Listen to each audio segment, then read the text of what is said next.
வட்டக்கானல் எப்படிண்ணா இருக்கு? வட்டமா இருந்ததுண்ணா. ஏன் ஏன் அதான் வட்டக்கானல். நல்லா இருந்தது. மனோஜ் சாருக்காக தான் இந்த படம் பார்க்க வந்தோம். இசை தெய்வம் இளையராஜா கொஞ்சம் இந்தப்பா எனக்கு இவ்வளோ வந்தது.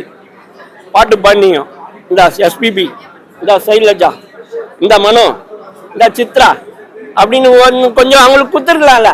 இல்லைன்னா பிக் பாஸ்ல வந்து 40 வருஷமா பாட்டு பண்ணுகிறேன், என் பையனுக்காக நான் இந்த படம் எடுத்தேன், என் மேல மரியாதை இருந்தா ஒரு 100 ரூபாய் கொடுத்து படம் பாருங்க அப்படின்னு சொன்னார்ல. அதனாலதான் நான் அந்த ஆனா 120 ரூபா வாங்கிட்டானா பரவாயில்ல. அதனாலதான் இந்த படம் வந்தேன். ஒரு 10 வருஷத்துக்கு முன்னாடி வர வேண்டிய படமா இந்த படத்தை நான் பாக்குறேன். அப்படிதான் இருந்தது. படம் எப்படி இருந்ததுன்னு தெரியல, அப்படியே போச்சு. ஆனா பட் இந்த படத்துல அவரை நடிச்சிருக்கிறாரு. இசை தான் இந்த படத்துல ரொம்ப அருமையா இருந்தது. ஒரு பாடலோட லிரிக்ஸ் ஃபுல்லாவே நல்லா இருந்தது. அந்த பாடலோட ஓப்பனிங் காக்கட்டான்னு சொல்லிட்டு ஒரு பாடல் பார்க்க நல்லா இருந்தது. ஒளிப்பதிவு நல்லா இருந்தது. கதை பழைய கதை, அதுதான் எனக்கு கஷ்டமா இருந்தது. பட்டு இளையராஜா சார் உங்களை மாதிரி தெய்வம் கூட பாடினவங்களுக்கு கொஞ்சம் கொஞ்சம் கொடுத்தா நல்லா இருக்கும். ஏன்னா இவங்களாம் வந்து பிக் பாஸ்ல இப்படி பேசுறப்ப கண்ணே குளமாகுது. இந்த மாதிரி மூத்த பாடகர்கள்லாம் கொஞ்சம் ஆதரிங்க, அவ்வளவுதான் சொல்றேன். ஒரு காலத்துல தங்கம் கடத்திருந்தாங்க, பவுடரு சுண்ணோ ஏர் ஆயில்னு என்னென்னவோ கடத்திருந்தாங்க. அதுக்கப்புறம் கஞ்சா கிஞ்சா அப்படின்னு நிறைய போனோம். ஆனா இந்த டைரக்டருக்கு புது விதமா ஒண்ணு கஷ்டக்குது போலது. அந்த மஷ்ரூம் இல்ல அதுல கத்துவாங்க அப்படின்னு சொல்லிட்டு, அப்ப அந்த மஷ்ரூமை வச்சு இந்த படத்தை காக்கட்டான்றது கொடைக்கானல்ல கோத்தகிரி தொட்டப்பட்டான்ற மாதிரி ஒரு ஊரு, அதை மையமா வச்சு எடுத்துருக்குறாங்க. ஏதோ போச்சு அப்படின்ற மாதிரி தான் இருந்தது. ஆனா மனோஜ் சாருக்காக தான் நான் பார்க்க வந்தேன் நான் படம். மற்றபடி எனக்கு வேற எதுவுமே இல்லை. ஃபேமிலியை கூட்டிட்டு வந்து உட்கார வச்சு பார்த்துட்டு அதுக்கப்புறம் அவங்க படம் நல்லா இல்லை நம்மளை செருப்பால் அடிக்கிறப்போ நம்மளுக்கு தேவையில்லாத வேலை எதுக்கு நம்ம பார்த்துட்டு போறோம் அப்படின்ட்டு ஒரே எண்ணத்துக்கு தான் நான் ஃபேமிலி நான் பார்க்க கூட்டின்னு வரல. ஆனா கூட்டின்னு வந்ததுக்கு அப்புறம் தான் தெரியும் அது எப்படி இதுன்னு சொல்லிட்டு. படம் வந்து பாத்தீங்கன்னா லோகேஷ் கனகராஜ் படம் மாதிரி இருக்கும் அப்படின்னு சொல்லி வந்தது. ஏன்னா ஃபுல்லா வந்து ட்ரக்ஸ் மாஃபியா அந்த மாதிரி இருக்கும்னு நம்பி வந்தோம். பட் ஆனால் இது ஒரு ஃபேமிலிக்குள்ள இருக்கிற ஒரு ட்ரக்ஸ் சம்மந்தப்பட்ட ஒரு விஷயமா வந்து படத்தை வந்து எடுத்து கொடுத்துருக்காங்க.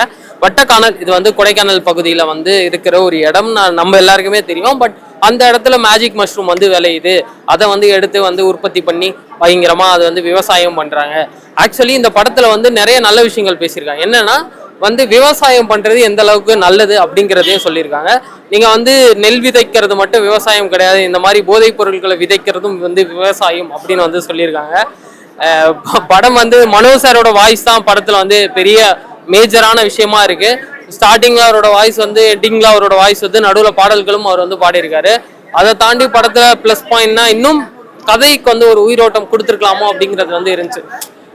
என்னதான் ஒரு போதை கலாச்சாரம் இருந்தாலுமே கூட அந்த குடும்பத்துக்குன்னு வரும்போது அது வந்து அடுத்த ராஜாவா யாரை கொண்டு போய் உட்கார வைக்கும் அப்படிங்கிறது தான் வந்து படத்தோட ஒன்லைனு. பட் அதை இன்னும் கரெக்டா சொல்லியிருக்கலாம். அதுக்குள்ள ஒரு காதலை சேர்த்திருக்காங்க. அந்த காதலுக்கு தேவையில்லாம ஒரு 7 பாடல்கள் வர வச்சிருக்காங்க. அதெல்லாம் தான் கதைக்கு வந்து ஒரு பெரிய தோய்வை கொடுத்துருக்கு. பட் ஒரு ஒரு வீக்கெண்ட்ல ஒரு படம் வந்து பார்க்கணும்னா கண்டிப்பா வந்து வட்டக்கானல் வந்து பாருங்க. வட்டக்கானல் கொடைக்கானல் பகுதியில் உள்ள ஒரு மலை கிராமத்துக்கு பேர் வட்டக்கானல். அங்கே பார்த்தீங்கன்னா கஞ்சா செடி, அந்த மஷ்ரூம் வழியாக ஒரு போதை ஏற்றுற மாதிரி ஒரு சின்ன விஷயம் வந்து ரொம்ப நல்லா நடக்குது. அதில் வந்து 2 மாஃபியா இருக்காங்க. ஒன்று வந்து ஆர்கே சுரேஷ், இன்னொன்று வந்து பார்த்தீங்கன்னா ஆடுகுளம் நரேன். 2 பேருக்கு நடக்கல ஒரு போட்டி தான் அந்த படத்தோட கதை. யார் இந்த கஞ்சா செடியில் வந்து நம்பர் 1 இருக்கணுங்கிற போட்டி தான் கதை. வழக்கம் போல் அடியால் வந்து துருவம் மனோ வர்றாரு. ஸோ அவருடைய பெர்ஃபார்மன்ஸை பொறுத்தவரை ஓரளவு ஓகேன்னு சொல்ல முடியும். ஆனால் அந்த பொண்ணு மீனாட்சி ரொம்ப நல்லா நடிச்சிருக்காங்க. அந்த கதைக்கு இது ஏற்ற மாதிரி இருக்குது. அவங்ககிட்ட தான் ஒரு 200 ஏக்கர் கஞ்சா செடிலாம் வளர அளவுக்கு ஒரு தோட்டம் இருக்குது. அந்த தோட்டத்தை கைப்பற்றுறதுல பிரச்சனை தான். அது ரொம்ப நல்லா பண்ணியிருக்காங்க. கிளைமாக்ஸ் என்ன சொல்ல வராங்கன்னா, கஞ்சா செடி வந்து விற்காதீங்க, வாங்காதீங்க, போதைக்கு அடிமையாகாதீங்க.